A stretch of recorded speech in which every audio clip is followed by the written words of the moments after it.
Fala pessoal, tudo bem? Giovanni aqui dando sequência ao nosso estudo, falando aí dos astros que compõem o sistema solar. Você já sabe então que existe uma sucessão de etapas para a formação do universo, também uma sucessão de etapas para a formação do sistema solar. E o sistema solar, você tem aí o Sol como centro desse sistema solar, com a maior massa, a parte mais considerável, e nós precisamos então dar uma revisada nesses conteúdos que eu considero mais importantes aí para vocês. Como eu disse, uma parte da aula vai ser revisão de conteúdos, outra parte trazendo algo a mais aqui para que você possa ficar aí bem atento, bem treinado nesses assuntos. Então, na aula anterior nós falamos da formação do sistema solar. Revisamos essa parte, entendendo lá um pouquinho mais sobre o heliocentrismo e aí falamos do Mercúrio como sendo o primeiro planeta mais próximo do Sol. O segundo planeta, então começamos lá com Mercúrio, chegamos em Vênus. Vênus possui o mesmo tamanho que o planeta Terra, muito similar ali, né? Muito próximo o tamanho de Vênus em relação à Terra. Muitas crateras são encontradas ali, formando esse planeta, circundada por uma densa nuvem. Aqui nós destacamos a questão de Vênus, nós destacamos o vulcanismo muito ativo, então vulcões, montanhas, né? É um planeta que tem algumas características também, como a possibilidade de chuva de ácido sulfúrico. Então imagina você na superfície de Vênus, vou usar um guarda-chuva, vai chover. Não dá, né? Ácido sulfúrico ali teria um problema, teria que ser um guarda-chuva à prova de ácido sulfúrico. Você sabia que até existe uma possibilidade, um estudo de alguns cientistas que relacionam a possibilidade de colonizar Vênus? Talvez a gente fala muito em colonizar Marte, né? Mas também existe um estudo com talvez alguma viabilidade de colonizar Vênus, mas seria algo muito mais revolucionário, porque a gente não iria colonizar a superfície de Vênus, mas sim a gente iria formar o que a gente chama de casas, né? Casas espaciais. Então teria que ter veículos espaciais para a gente poder se deslocar, algo assim, porque na superfície, impossível. Mas os cientistas dizem que casas espaciais, talvez, dependendo do avanço aí, né, da tecnologia, seja algo aí possível algum dia.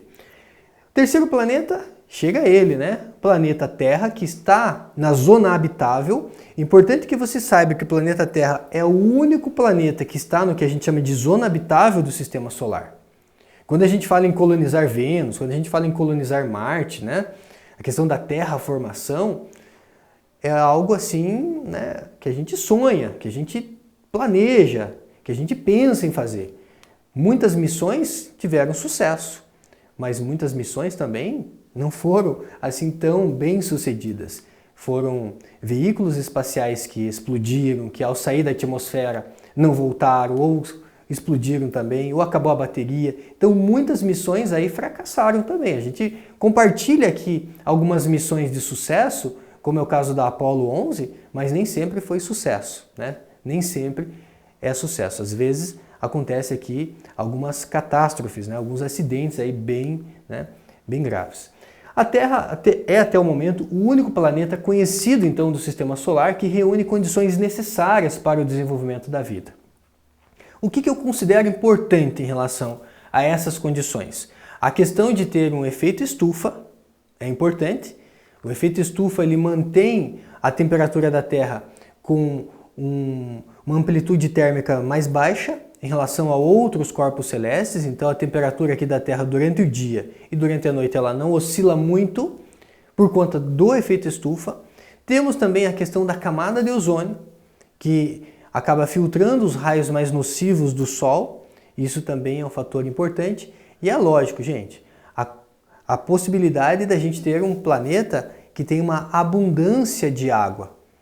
Nós temos aqui, né, uma boa parte, né, uma boa quantidade de água, e isso é fundamental, porque se você olhar para o seu corpo, 70% do seu corpo é água. Se você olhar para o planeta como um todo, a maior parte do planeta é formada por água.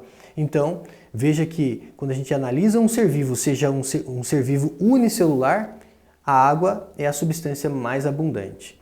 Então, temos aqui condições importantes para que a vida se mantenha para que a vida exista aqui no nosso planeta. Então, aqui você tem uma visão, né, ali do Golfo do México. Dessa altura, todas as formas de vida são imperceptíveis, tá? Então, planeta Terra ou planeta Água. E se a gente pudesse tirar toda a água do nosso planeta e comparar, por exemplo, né, qual seria o volume dessa água? Então, essa imagem aqui, eu acho ela uma imagem fantástica, né? Aqui você tem o nosso planeta sem água e aqui a quantidade de água relacionada, né? Nossa, professor, mas parece tão pouco, né? Em termos de volume, é que essa água está cobrindo a superfície da Terra. Então, essa água está cobrindo uma boa parte ali da superfície da Terra. Então, aqui a gente tem uma comparação entre o tamanho da Terra, o volume da Terra e o volume de água que está cobrindo a Terra. Então, veja que é uma quantidade que aparentemente parece pequena, mas é uma quantidade de água bem significativa que está cobrindo o nosso planeta. O quarto planeta, aqui a gente tem sempre aquele sonho, né? A questão de colonizar Marte. O planeta aí, Marte, né? Planeta rochoso, menor do que a Terra, tem ali quase que metade do planeta Terra. Apresenta algumas condições que são favoráveis para o surgimento da vida. Como, por exemplo, a questão de ter um dia que dura aproximadamente também 24 horas, similar ao que acontece aqui na Terra. Nosso dia também dura aí quase que 24 horas. A temperatura comparada com outros planetas já apresenta aqui uma temperatura mais interessante, que possibilita ali talvez a vida. Então, existem aí vários estudos, né, chamando aí de terraformação a ideia da gente poder colonizar Marte no futuro. Quinto planeta, Júpiter, planeta gasoso. Então, até aqui, até Marte, nós estudamos os planetas rochosos, tá? Mercúrio, Vênus, Terra e Marte são os 4 planetas rochosos. A partir de agora, nós lembramos aí que Júpiter já é um planeta gasoso, composto ali principalmente por hidrogênio e hélio, maior dos planetas. Então, o maior dos planetas é o Júpiter. Possui anéis e satélites. Depois vem Saturno. Segundo maior planeta, Saturno. E quando a gente compara esses planetas gigantes, aí, planetas como Júpiter e Saturno, eles são muito maiores do que a Terra, por exemplo. Segundo maior planeta, planeta também gasoso, possui muitos satélites, né? Composto por 9 anéis contínuos e 3 arcos descontínuos. Lógico que você não precisa decorar isso, né? Mas é importante saber que ele é o segundo maior planeta. Então, Saturno, depois de Júpiter, segundo maior planeta. Vem depois Urano, também um planeta gasoso, terceiro maior planeta. Então, se for para você lembrar alguma coisa importante, né? Júpiter o primeiro, Saturno vai ser o segundo, Urano vai ser o terceiro maior planeta. E nós terminamos aqui com Netuno, composto principalmente de hélio e hidrogênio, seria o 8º planeta. Com relação a outros planetoides ou planetas anões, daí nós citamos aí, né? Já estudamos ali a possibilidade como Plutão, por exemplo, que hoje é classificado como um planeta anão. Um problema sério em relação aos planetas é limpar a sua órbita. A Terra faz isso muito bem, né? Mas nós temos uma grande quantidade de lixo espacial. O que é esse lixo espacial, professor? São vestígios, são fragmentos de satélites que estão aí vagando pelo espaço. Então, esse lixo espacial é algo que existe.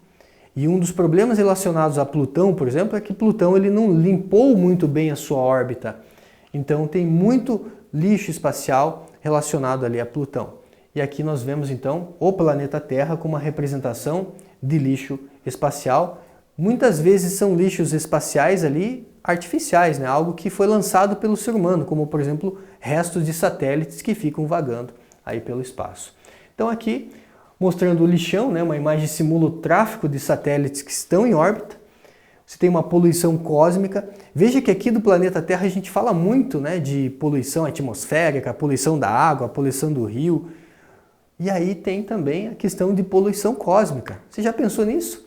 Então aqui você tem uma ideia de uma poluição cósmica mostrando ali satélites que estão em órbita. Cada vez mais satélites desativados e pedaços deles estão em volta da Terra.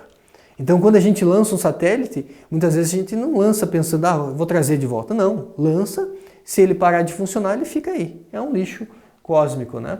Então, imagina que você tem ali em torno de 13 mil satélites, né, que estejam orbitando atualmente.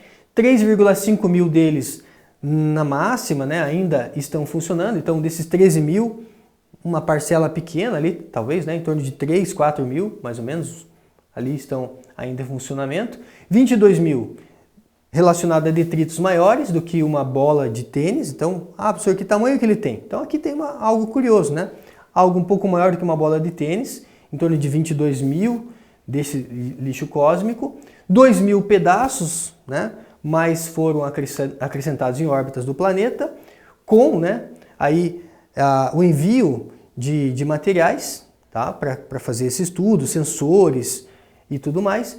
E esses satélites em 2009, um deles foi o que quase atingiu, né, ali o que nós temos lá de análise e como que a gente chama? De análise da NASA, né? Então a central da NASA quase foi atingida por um desses satélites. Gostaria de finalizar com vocês aqui fazendo um exercício, tá? Aquele exercício que quando a gente termina, eu sempre peço para você fazer um print da tela, porque ele faz uma revisão do capítulo para que a gente possa, né, entender um pouquinho de tudo do que foi falado. Então nós falamos do universo e em relação ao universo, só tem uma parte observável chamada de universo observável. Então lembra que tem lá, quando a gente fala do universo observável, onde se localizam os superaglomerados de galáxias, onde se localizam os aglomerados de galáxias. E os aglomerados de galáxias são conjuntos do quê? De galáxias. É onde fica, por exemplo, a nossa Via Láctea.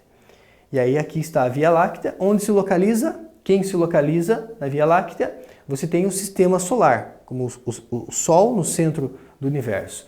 Falando de sistema solar que contém satélites naturais, contém planetas anões, contém, né, vários elementos como cometas, estrelas, meteoros, asteroides. Então, colocamos aqui os meteoroides. Completamos aqui satélites naturais, também asteroides, cometas, estrelas, a estrela central, centro do universo, o Sol, planetas anões, não podemos esquecer deles, né? Como aí Makemake, Plutão, Ceres. Temos aí também planetas, classificam-se em rochosos e gasosos. E aí nós temos aqui, né, em relação aos meteoros, quando tocam a atmosfera, meteoritos quando tocam o solo. Aqui eu acho que é um ponto bem importante, gente. Você lembrar que quando toca o solo é um meteorito. Quando toca a atmosfera a gente chama de meteoros, que podem se vaporizar, a gente chama então de meteoros. Maravilha? Gostaria então que você fizesse um print dessa tela, porque ela faz aí uma revisão do nosso capítulo, de vários pontos que nós conversamos, e até a próxima aula. Tudo de bom para vocês!